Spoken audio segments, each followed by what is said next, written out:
Assalamualaikum warahmatullahi wabarakatuh. Perkenalkan, kami dari kelompok 6 yang beranggota 3 orang. Yang pertama dengan saya pribadi, yaitu Jafar Sidik. Yang kedua dengan Siti Nuraisa. Dan yang ketiga yaitu dengan Andika Dwi Satya. Pada video kali ini kami akan mempresentasikan materi motivasi, di mana sebagai syarat ujian akhir semester mata kuliah pengantar manajemen. Pengertian motivasi. Motivasi berasal dari kata movere yang berarti dorongan atau menggerakkan. Motivasi atau motivation dalam manajemen hanya ditujukan pada sumber daya manusia umumnya dan bawahan khususnya. Motivasi mempersoalkan bagaimana caranya mengarahkan daya dan potensi bawahan agar mau bekerja secara efektif, produktif, berhasil mencapai dan mewujudkan tujuan yang ditentukan. Di bawah ini merupakan beberapa pengertian dari motivasi menurut para ahli, yaitu yang pertama menurut Malayu SPH Hasibuan.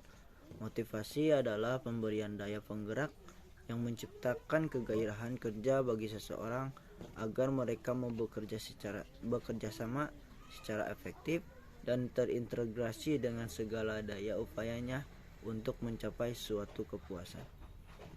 Menurut Anwar Prabu Mangkunegara, motivasi adalah kondisi yang menggerakkan pegawai agar mampu mencapai tujuan dari motifnya. Sedangkan menurut Marihot Tua Effendi Haryanja, motivasi adalah faktor-faktor yang mengarahkan dan mendorong perilaku atau keinginan seseorang. Dan yang terakhir yaitu menurut T. Hani Handoko, motivasi adalah keadaan dalam pribadi seseorang yang mendorong keinginan individu untuk melakukan kegiatan-kegiatan tertentu guna mencapai suatu tujuan. Tujuan motivasi. Tujuan motivasi menurut Malayu SPH Hasibuan yaitu sebagai berikut: meningkatkan moral dan kepuasan kerja karyawan, meningkatkan produktivitas kerja karyawan, mempertahankan kestabilan karyawan perusahaan, meningkatkan kedisiplinan karyawan, mengefektifkan pengadaan karyawan, menciptakan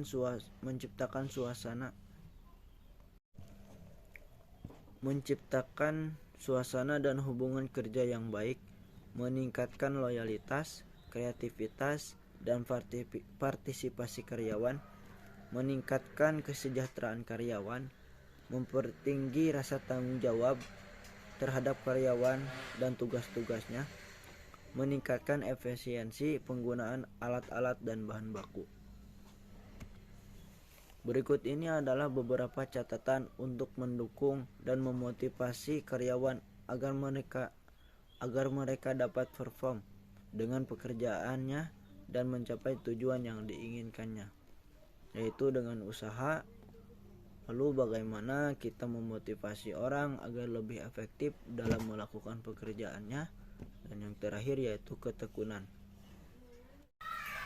Assalamualaikum warahmatullahi wabarakatuh. Motivasi dan perilaku.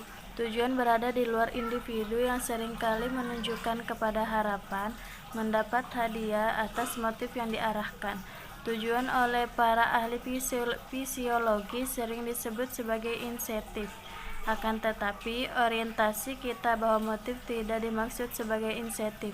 Manajer yang berhasil dalam memberikan motivasi kepada bawahannya adalah manajer yang sering menyediakan lingkungan yang sesuai dengan tujuan yang untuk pemenuhan kebutuhan. Paul Hershey dan Kenneth Saji Blanchard 1980 18-12 mengemukakan bahwa berkurangnya kekuatan suatu kebutuhan disebabkan hal-hal berikut: pemuasan kebutuhan, pemblokiran pemuasan kebutuhan, ketegangan kognitif, frustasi, rasionalisasi, regresi, fiksasi, resignasi, kekuatan motif yang meningkat. Elemen penggerak motivasi. Motivasi seseorang menurut Sagir 1985, 97 sampai 99. 1. Kinerja, 2. Penghargaan, 3. Tantangan, 4. Tanggung jawab, 5. Pengembangan, 6. Keterlibatan, 7. Kesempatan. Bentuk motivasi. Pada umumnya bentuk motivasi yang sering dianut oleh perusahaan meliputi 4 elemen utama, yaitu sebagai berikut. 1. Komponen bentuk uang, 2. Pengarahan dan pengendalian, 3. Penetapan pola kerja yang efektif, 4. Kebijakan.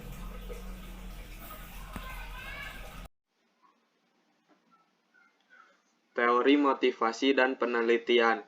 Teori motivasi menjadi kategori sebagai berikut. 1. Teori kepuasan. Teori kepuasan berorientasi pada faktor dalam diri individu yang menguatkan, mengarahkan, mendukung, dan menghentikan perilaku. Pendukung teori kepuasan adalah sebagai berikut. Pertama, teori hierarki kebutuhan menurut Abraham H. Maslow. Teori 2 faktor menurut Friedrich Herzberg. Teori kebutuhan menurut David C.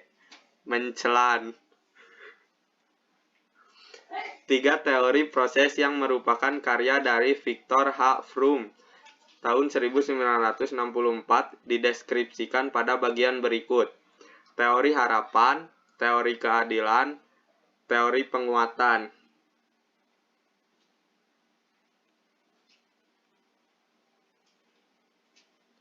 Model-model motivasi. Pada tahap-tahap berbeda dalam evolusi aliran pemikiran, para manajer berpegang pada model atau teori yang berbeda mengenai motivasi. 3 dari antaranya yang akan kita bahas: model tradisional, model hubungan antar manusia, dan model sumber daya manusia. Model motivasi tradisional. Model motivasi tradisional dikaitkan dengan Frederick Taylor dan aliran manajemen ilmiah. Aliran ini berpendapat bahwa salah satu aspek penting pekerjaan manajer adalah memastikan bahwa para pekerja melakukan tugasnya yang membosankan dan berulang-ulang dengan cara yang paling efisien. Model hubungan antara manusia. Akhirnya menjadi nyata bahwa pendekatan tradisional terhadap motivasi sudah tidak memadai lagi. Elton Mayo dan peneliti hubungan antar manusia lainnya menemukan bahwa kontak sosial yang dialami karyawan waktu bekerja juga penting, dan bahwa kebosanan dan berulang-ulangnya tugas itu sendiri merupakan faktor yang mengurangi motivasi. Model sumber daya manusia. Para ahli teori yang kemudian seperti McGregor dan Maslow dan para peneliti seperti Agris dan Likert mengkritik model hubungan antar manusia sebagai suatu pendekatan yang lebih canggih untuk memanipulasi karyawan. Para ahli teori ini berpendapat bahwa karyawan dimotivasi oleh banyak faktor, bukan hanya uang atau keinginan akan kepuasan, tetapi juga kebutuhan akan prestasi dan kerja yang bermakna. Sekian presentasi dari kelompok kami. Mohon maaf jika ada kesalahan. Wassalamualaikum warahmatullahi wabarakatuh.